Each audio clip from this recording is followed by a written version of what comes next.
Hi, in this video we're going to talk about value returning functions. So let's get started. So a value returning function is a function, obviously, that returns a value to the calling program.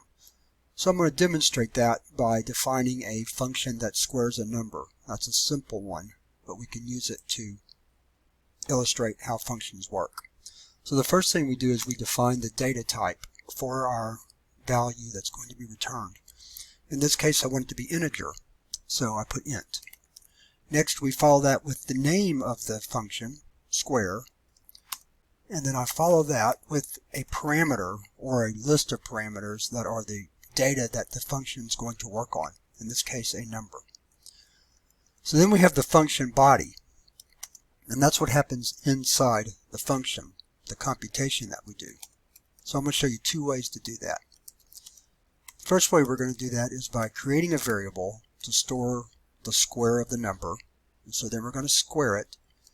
Then the second part is to return that value as the return value of the function.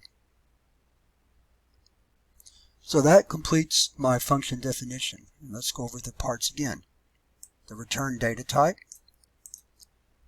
the name of the function, the parameter or parameters if you have more than one, and then the function body just contains whatever it is you have to do to make the function work, and then you follow that with a return statement that returns that value to the calling program.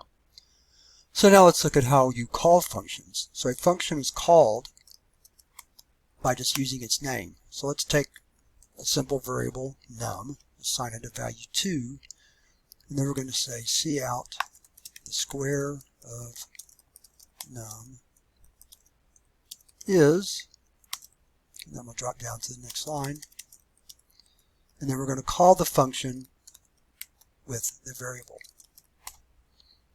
So let's run that.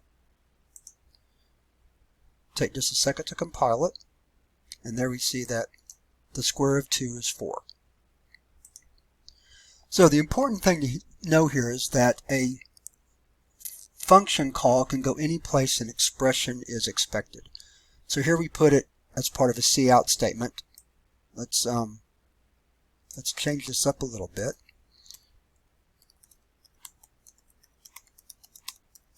And this time let's make it part of an assignment statement. And then let's change our cout statement to match that.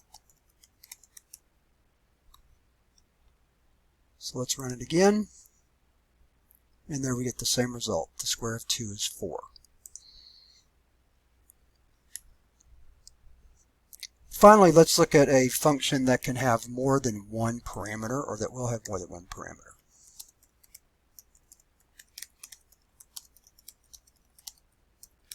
So here's my function definition, or my heading actually. So we're going to create a function called power that raises a number to a power. So we have a base and we have an exponent. So exponent exp becomes the second parameter. And functions can have multiple parameters. Usually if you get past 3 or 4, then you're getting a little bit large and you probably need to break your function up.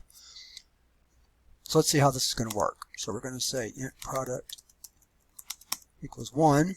Then we're going to say 4, int I equal 1, I less than or equal to exponent, I plus plus, product times equal base. So here I'm using the compound assignment multiply equal to do that. And then down here I'm going to say return product. Okay, so let's comment out the code that we already have, and let's create a new one.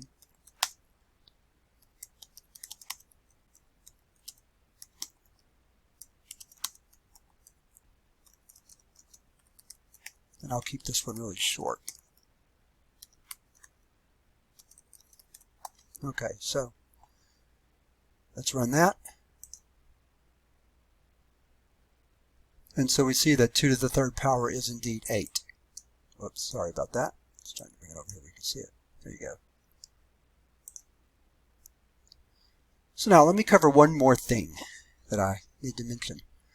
On very simple functions like square, you can write square as what we call a one-liner. So I'm going to rewrite square as return number times number. There's really no reason to have a